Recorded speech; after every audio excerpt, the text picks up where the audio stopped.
Hey, okay. Next in the series is how to set up a pump and little tips and tricks you can use to streamline the process for the families. So, most of you have symphonies. It's a great pump. It really does its work really well. Most of you will have a programming card in the back of your symphony that actually has something called initiate mode programmed into it. So, some of you may know this and some of you may not.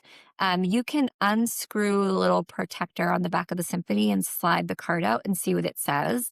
It should say like initiate mode on it. If you have that, there are basically two options for setting up this pump. So in the first couple of days, it's best to use initiate mode. Medela came up with this after a lot of science and research around how newborn babies eat and the way it kind of leads to milk coming in at full volume. So what the initiate mode does is it has a bunch of different cycles. And one of the things I love about it is it actually shuts off all by itself. So they don't have to remember to stop it. It chimes and then it shuts off. And that's when it's done. So it basically has a whole bunch of different like series of long and short suckle patterns with some pauses built in. It keeps on going. I think it's 15 minutes. And then at the end it goes do and then it shuts off. This has been designed specifically to bring milk in. So this is what we use before their milk is in, before they have that big shift to high volume of like an ounce-ish or more. After their milk is in, they should use the standard mode.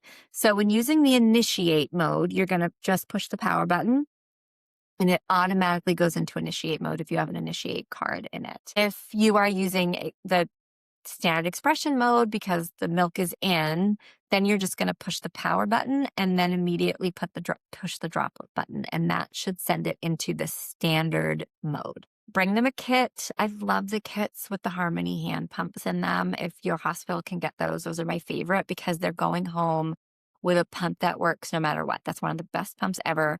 It's a pain in the butt to do one side at a time, but it does its job. Encourage them to keep all the bits of the kit because sometimes they have WIC and WIC will loan symphony pumps out across the state. They have a fleet of like over 1,000. I feel like they have way more than that. I guess I don't know the answer to that, but they have a lot. So if they have WIC, they can be lent a symphony. And if you encourage them to take their whole kit home, will have 2 kits for their symphony, and that's going to make their life easier.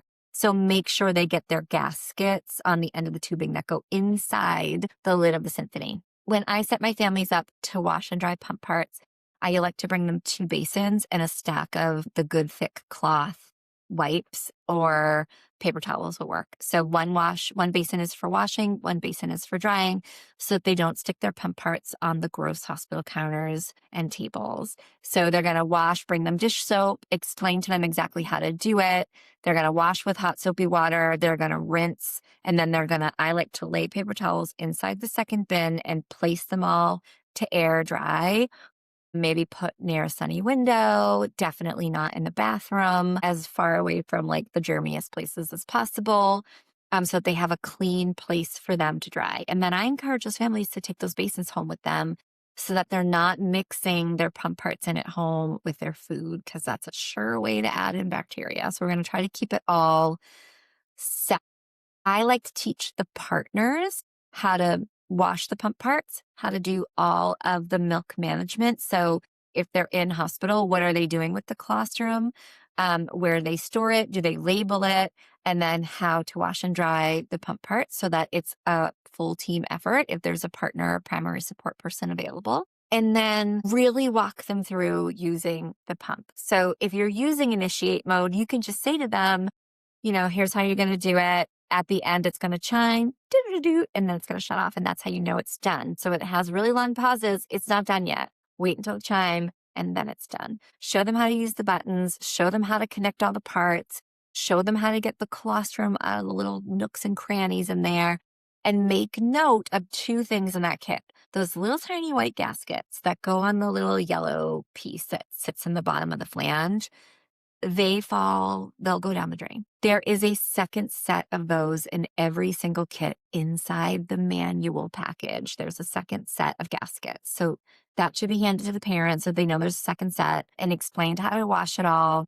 And like where the milk fridge is, how to get it, how to feed the milk back to them. So if it's like under 10 mLs, probably a syringe. If it's over 10 mLs, they can probably have a bottle. Make sure it's an extra slow flow nipple. I'm going to talk about nipples for a second. So every hospital in our state does this differently, but most of our hospitals are using the nipples provided by the formula companies. So those formula nipples are fast. And I have nothing against formula. I do have feelings about formula companies. So you can bet that those nipples are fast on purpose so that families use more formula. That's the truth. That's not anything that isn't well known across the board. So find the extra slow flow nipples. The thing about formula nipples, there's a couple things. One, preemie nipples on formula bottles are faster than a regular standard slow flow. Those red preemie nipples, bad.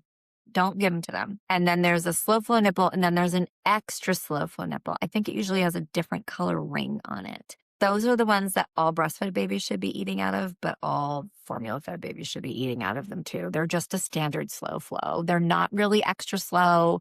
They help babies self-regulate their food intake. They prevent overfeeding. They prevent projectile vomiting for a lot of babies. We need them to take a minute to eat their food.